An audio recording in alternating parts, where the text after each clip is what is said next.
Bonjour à tous, j'espère que vous avez passé une belle journée, un bon dimanche de Pâques. Êtes-vous prêts pour mon histoire? Le loup qui voulait être un super-héros.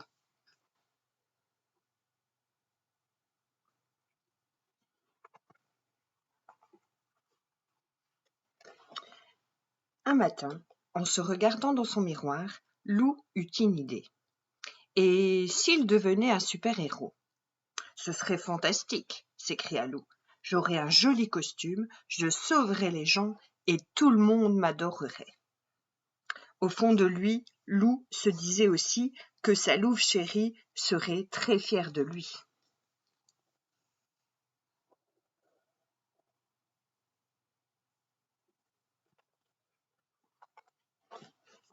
Pour devenir un super-héros, il faut un super nom, pardon. Comment vais-je m'appeler? Spider-Loup? Non, je déteste les araignées. Bat-Loup? Super-Loup? Trop banal. Je sais, moi je serai super extra fabuleux. Pour devenir un super-héros, il faut un super costume. Loup alla frapper chez Demoiselle Yeti. C'était une couturière hors pair.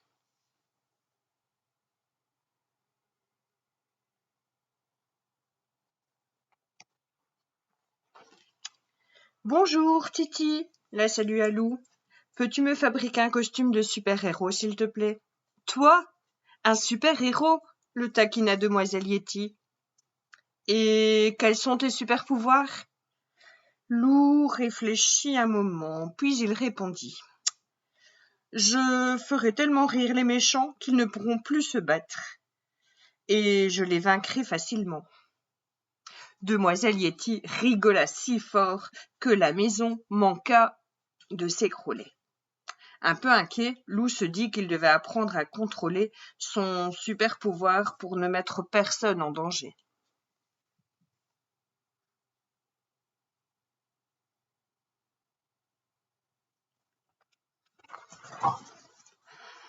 Tout en pleurant de rire, Demoiselle Yeti confectionna à Loup un costume super époustouflant, avec des ailes intégrées, au cas où il aurait besoin de voler. Avec toi, on ne sait jamais, dit-elle. Avec son masque et sa cape assortie, Loup était vraiment super beau.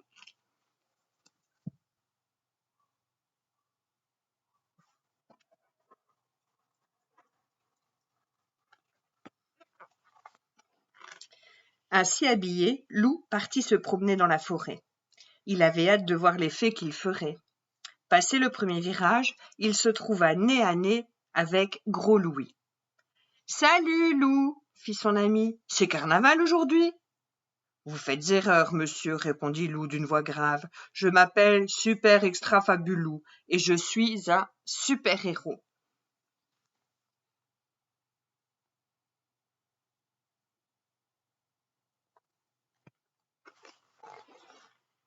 « Oh, pardonnez-moi, » s'exclama Gros Louis. « Mais alors, si vous êtes un super-héros, vous devez être super fort. » « En effet, » répondit Loup en bombant le torse.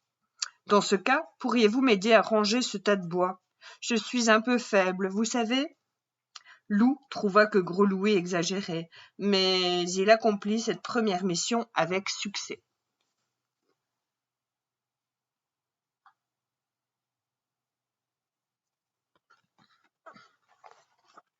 Pour être un super-héros, il faut quelqu'un à sauver.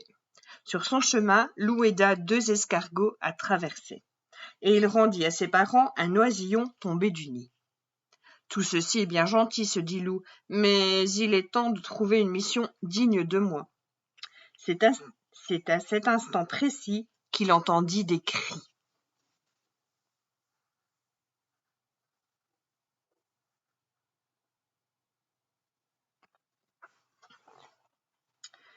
Sans perdre un instant, Loup fonça entre les arbres et déboucha près de la rivière. Louve et ses amis jouaient à la balle dans l'eau. « À moi !» criait Louve. Ni une ni deux, Loup plongea et traîna sa louve chérie jusqu'au rivage. « Qu'est-ce qui te prend, Loup ?» hurla-t-elle en recrachant de l'eau. On s'amusait, c'est tout. Désolée, fit Lou, je pensais que tu te noyais.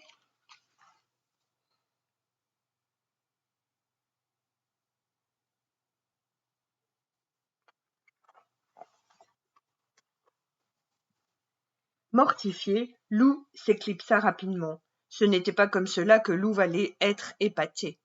Il devait se rattraper et faire un coup d'éclat. Oui, mais quoi? Levant les yeux vers le ciel, Lou aperçut alors Joshua. Le pauvre, il était coincé tout en haut d'un arbre. « Tiens bon, Joshua, tiens bon, j'arrive !» lui cria Lou.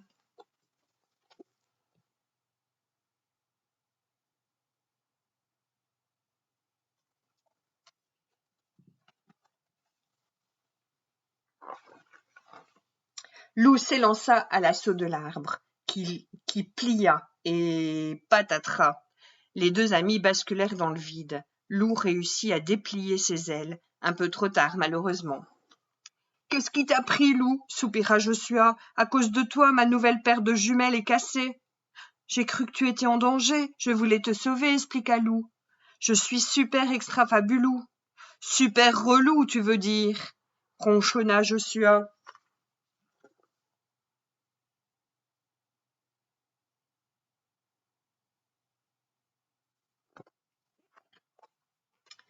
Museau bas, Lou se traîna jusqu'à la rivière. Il en avait assez de jouer les super-héros. C'était un vrai fiasco. Près de l'eau, la barque de Gros Louis se balançait doucement. Lou se glissa à l'intérieur et il s'endormit aussitôt. Bien mal lui en prit. Pendant qu'il dormait, le vent se leva et entraîna le petit bateau mal attaché dans le courant.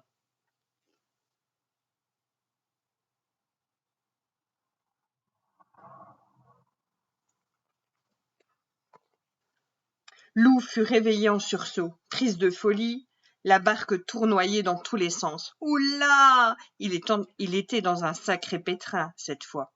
Sur la rive, ses animés paniqués l'appelaient. Misère, il n'a pas de rame, se désola Louve, et il y a une chute d'eau juste après ce bouquet d'arbres. Il va se noyer, il faut l'aider. Comment? Fit Valentin. Il est bien trop loin. Mais déjà Louve s'était élancé.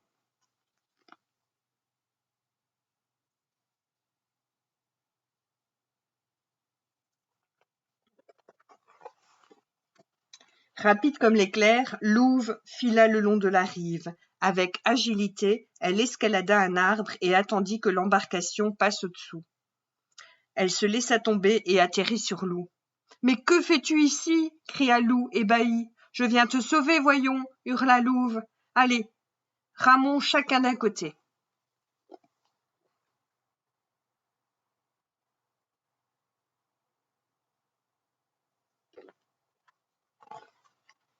De toute la force de leurs pattes, les deux loups se mirent à ramer, et peu à peu la barque se rapprocha de la rive. Quand ils furent assez près, Valentin se précipita pour les aider à accoster. Ouf! Ils étaient sains et saufs.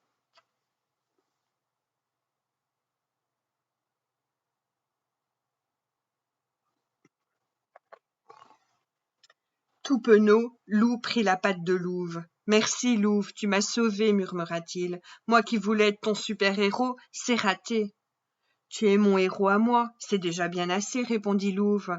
Et je t'aime comme tu es, avec tes défauts et toutes tes qualités.